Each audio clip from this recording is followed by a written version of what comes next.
आवाज की दुनिया के दोस्तों, धन, स्त्री और भोजन के विषय में सब प्राणी अतृप्त रहकर गए, जाते हैं और जाएंगे चाणक्य।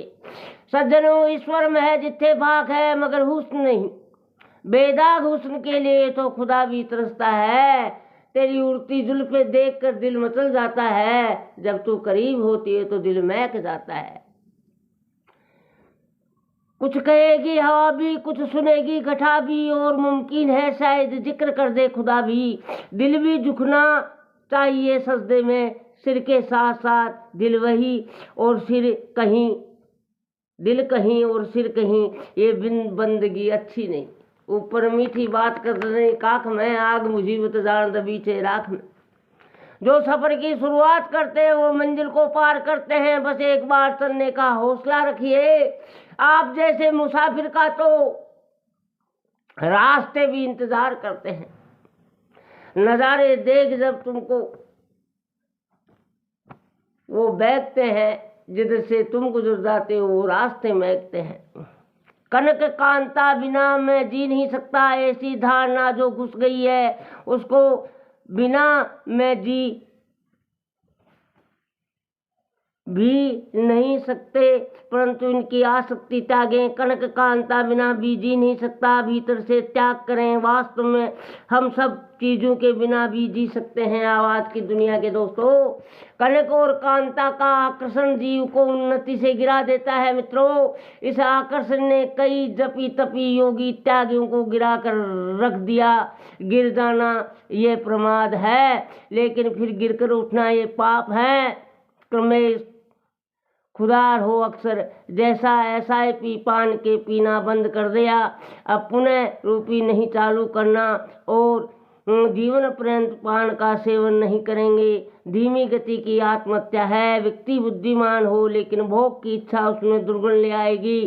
चाहे कितना भी बुद्ध हो लेकिन ईश्वर प्राप्ति की इच्छा उसमें सद्गुण ले आएगी। बहुत भोगियों के बीच साधक जाता है तो बहुतों को संकल्प,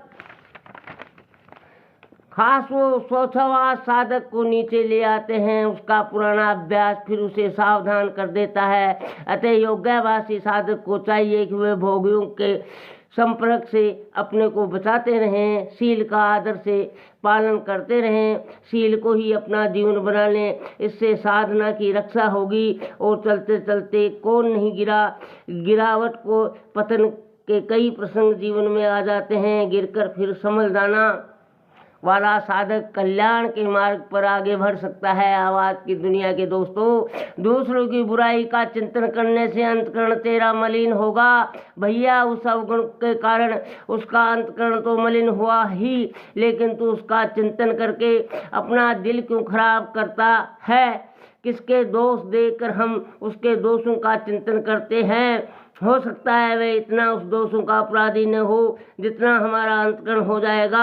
इसलिए अपने अंतकरण की सुरक्षा करनी चाहिए, उसके निर्माण में लगे रहना चाहिए। आवाज की दुनिया के दोस्तों, सज्जनों, उसके निर्माण में लगे रहना चाहिए। शील ही बढ़िया से बढ़िया आभूषण है। बाहर के आभूषण मिथ्या हैं। बालिग होने पर संतान के पक्ष में नहीं, बाप का घर भी अहम। फैसला मुंबई कोर्ट। रिश्ता न टूटे। हमारी भारतीय संस्कृति मूलतः आपसी प्यार और देखभाल की संस्कृति है, जिसमें हर नाजुक रिश्ते में बांधा व्यक्ति अपनी करीबी का भला चाहता है, और यही भला चाहने की इच्छा और छोटी छोटी बातों पर टोका टोकी कब आपसे तनाव का कारण बन जाती है पता ही नहीं चलता। हमारी समाज में बहुत से सास बहू, पति पत्नी, बाप बेटा इसी समस्या से पीड़ित हैं।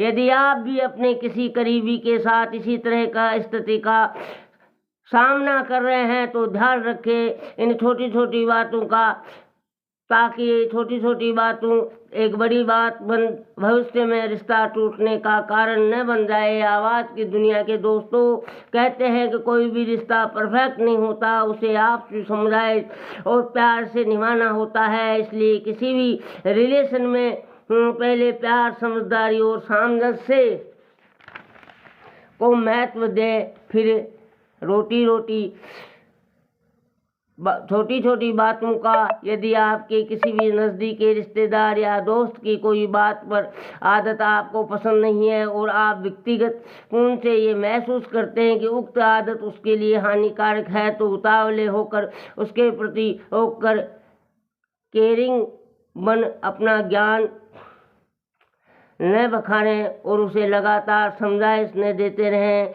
ऐसा व्यवहार उसे आपसे दूर ले जा सकता है और गलतफहमियां तो कर सकता है। इससे तो अच्छा होगा कि आप सही समय और सही देखकर उसकी राय लेकर धैर्य और संयम से अपनी बात रखें और अंतिम निर्णय उसी पर छोड़ दें। ऐसा करने से आप अपना कर्ज भी निभाएंगे और रिश्ते का नाजुक बंधन भी बना रहेगा। सभी प्रभु कृपा। सब्सक्राइब फ्री है मित्रों।